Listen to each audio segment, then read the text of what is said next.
అధ్యక్ష గౌరవ BJP floor leader గారు అనేక పర్యాయాలు ఇదే సభ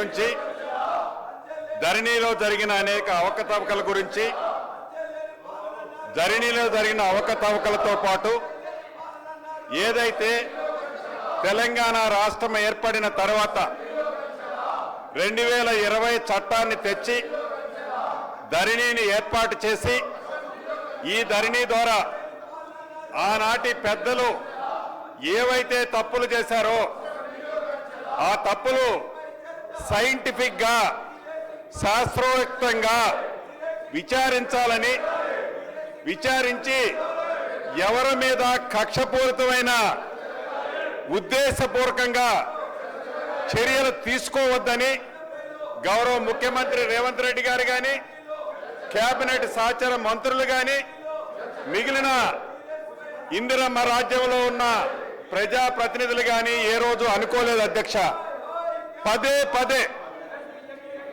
పదే గౌరవ బీజేపీ ఫ్లోర్ లీడర్ గారు మహేష్ రెడ్డి గారు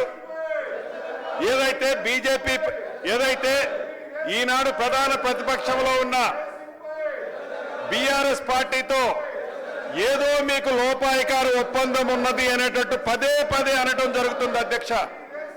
అంతేకాదు మిగతా ప్రతిపక్ష నాయకులకు కూడా దీని మీద ఏదో ఇందిరమ్మ రాజ్యంలో పేదోడు సొమ్ముకి భద్రత కల్పించే దాంట్లో పేదోడికి చెందాల్సిన ఆస్తులు పేదోడికి తిరిగి ఇప్పించే దాంట్లో మా నిజాయితీ, మా చిత్తశుద్ధి, మా నైతిక బాధ్యత కూడా ఉన్నది. కాబట్టి నిన్న మా గౌరవ డిప్యూటీ చీఫ్ మినిస్టర్ గారు అదే రకంగా రాష్ట్ర ఫైనాన్స్ మినిస్టర్ గారు ఒక వేదిక మీద చెప్పారు, తప్పకుండా ధరణిని ఎన్నికలకు ముందు ఏదైతే బంగాళాఖాతాలో వేస్తామని చెప్పామో అన్న ప్రకారం ధరణిని బంగాళాఖాతంలో వేశాం. అంతేకాదు ఏదైతే 2020 చట్టం 3 నాళ్ల ముచ్చటలాగా 3 సంవత్సరాలకే 100 సంవత్సరాలు గడిచిపోయాయి. లోపభూయిష్టమైన చట్టాన్ని ఏదైతే దాన్ని ప్రక్షాళన చేసి ఈనాడు 2024 చట్టాన్ని తీసుకొచ్చామో ఈ చట్టం వల్ల పేద ప్రజలకి న్యాయం చేసే విధంగా గ్రామీణ ప్రాంతంలో ఉండే ప్రతి రైతన్నకు అండగా ఉండే విధంగా ప్రజల చట్టంగా ఈ భూభారతి చట్టాన్ని తేవడం జరిగింది అధ్యక్ష. పదే గౌరవ బీజేపీ ఫ్లోర్ లీడర్ గారు మీరు నిజాయితీ లేదని మా మీద గుడ్డగాల్చి చేస్తున్నారు. గౌరవ సభలో ఉన్న ముఖ్యమంత్రి గారి అనుమతితో అదే రకంగా మా సహచర మంత్రుల అనుమతితో అదే రకంగా ఈ సభలో ఉన్న సభ్యులందరి అనుమతితో ఫోరెన్సిక్ ఆడిట్ ని ఏర్పాటు చేయడం జరుగుతుంది అధ్యక్ష. దీన్ని ఏదైతే ధరణి పేరుతో అవకతవకలు ఆర్థిక పరమైనవి జరిగాయో, ధరణి పేరుతో పేదవాళ్లకు చెందిన ఆస్తులు ఆనాటి ప్రభుత్వం కొల్లగొట్టిందో వీటన్నిటినీ కూలంకుషంగా పరిశీలించి ఆనాటి దొరలు ఎవరైతే వారి స్వార్థం కోసం ఈ ధరణి కాన్సెప్ట్ ని తీసుకొచ్చి మోసం చేశారో ప్రజలని, ఆ ఆస్తులన్నిటినీ తిరిగి పేదోళ్ళకిచ్చే కార్యక్రమాన్ని ఈనాడు చేపట్టడం జరుగుతుంది అధ్యక్ష. ఇదే సందర్భంలో ఇంకా 1-2 విషయాలు తమరు నోటీసుకు తేవాల్సిన అవసరం ఉంది అధ్యక్ష. నిన్న గౌరవ మాజీ మంత్రి వర్యులు హరీష్ రావు గారు సభను తప్పుదారి పట్టించే విధంగా పదే పదే ఓఆర్ఆర్ ని రద్దు చేయండి రద్దు చేయండి రద్దు చేయండి అని అంటున్నారు. వారితో పాటు వారి బావమరిది గారు కేటీఆర్ గారు కూడా ఓఆర్ఆర్ ని రద్దు చేయండి అన్నారు.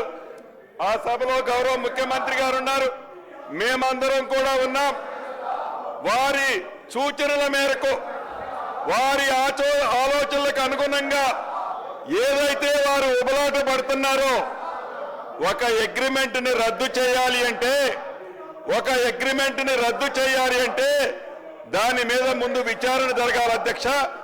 దానిని దృష్టిలో పెట్టుకొని గౌరవ ముఖ్యమంత్రి రేవంత్ రెడ్డి గారు నిన్న దాని మీద సిట్టును కూడా ఆదేశించడం జరిగింది.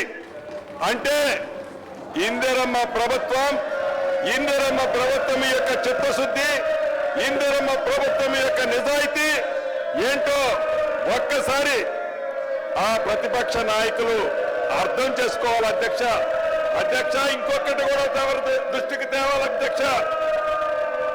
అబద్ధాలతో కాలం గడపాలని ప్రతిపక్ష నేత కనిపించరు, ప్రతిపక్ష నేత సభకు రారు, ప్రతిపక్ష పాత్ర పోషించరు అధ్యక్ష. ఉన్నవాళ్ళు ఈ సభలో ఉన్నవాళ్ళు ఉదయం నుంచి చూస్తున్నాం, నిన్న మొన్న చూశాం. రోజుకొక వేషంతో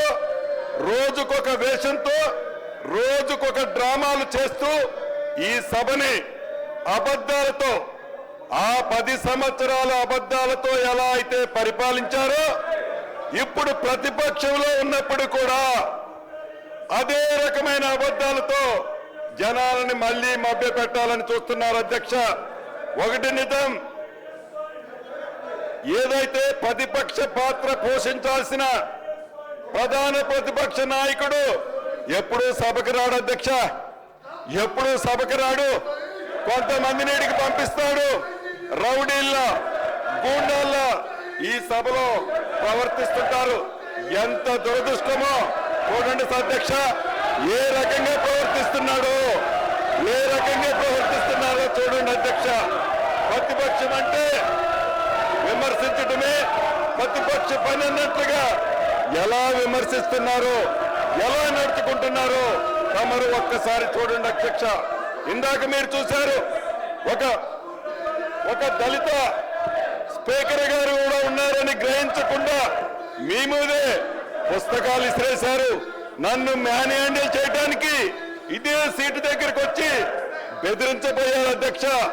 ప్రత్యక్షంగా ఇవన్నీ మీరు చూశారు అధ్యక్ష. ఆనాడు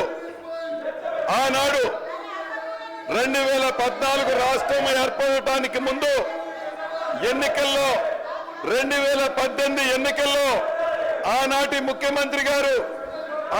ముఖ్యమంత్రి గారు కేసీఆర్ గారు అనేక సందర్భాల్లో చెప్పారు అధ్యక్ష, కాపలా కుక్కల ఈ తెలంగాణ రాష్ట్రాన్ని కాపాడుతానని చెప్పారు అధ్యక్ష. గౌరవ మాజీ ముఖ్యమంత్రి గారు కాపలా కుక్కల తెలంగాణని కాపాడలేదు అధ్యక్ష. కాపలా కుక్కలా కాకుండా వేట కుక్కలాగా తెలంగాణ రాష్ట్ర ప్రజల సొత్తుని కొల్లగొట్టుకున్నారు అధ్యక్ష. కొల్లగొట్టారు ఎందుకని అడిగితే, ఎందుకు కొల్లగొట్టారు పేదోడు సొమ్ము అడిగితే దానికి సమాధానం చెప్పరు అధ్యక్ష.